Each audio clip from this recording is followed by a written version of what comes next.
Hi everybody, 6:30 on a Wednesday. Haven't talked to you in a while. I should have told you I went to Lake Tahoe down in Nevada / California for a weather conference. Got home this afternoon. It was a great conference. Speakers included a fire chief from Cal Fire talking about, of course, the fire seasons that California's been having.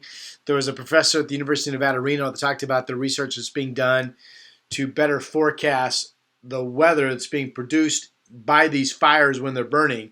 You know, the vortexes that form and can become fire tornadoes, the tremendous updrafts, one that he measured 135 miles per hour. Typically the downdraft is about half of that, but that downdraft brings more embers. That increases the fire's ability to spread more rapidly, and the work they're doing there to try to predict maybe the movement of these fires once they're going. That was fascinating. And then there was a PhD that also works out at the NOAA's Computer Modeling Center out in the Washington, D.C. Camp Springs area in Maryland.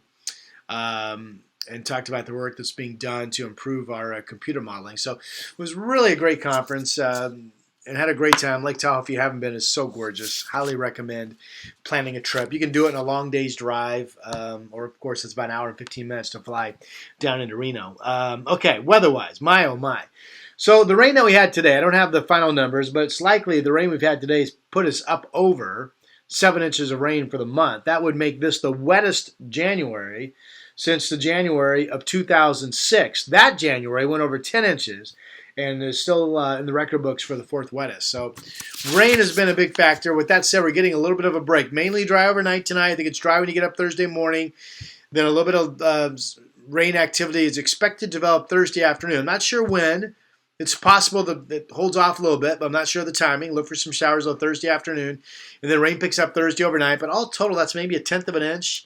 And that could go into early Friday. But otherwise, Friday looks completely dry. Friday evening looks dry. And then a cold front comes on Saturday. And finally, Saturday's front is a cold front that has cold air behind it.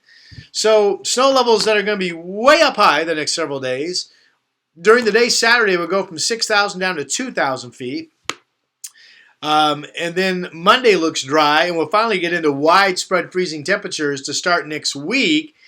And Tuesday, if we have breaks in the cloud cover, I think we will, with a bit of an east wind, the usual cold spots around the valley could be down into the mid-20s. That quickly turns around and moderates. We get clouds coming in during the day Tuesday, a chance of rain later in that day. And then by Wednesday, we could be back into some showers and back up to about 50 degrees. So a real quick surge of some colder air coming in the latter part of this week. Okay, enjoy a dry Thursday morning and enjoy really not a ton of total rain until we get into Saturday, which looks to be pretty wet. I'll talk to you soon.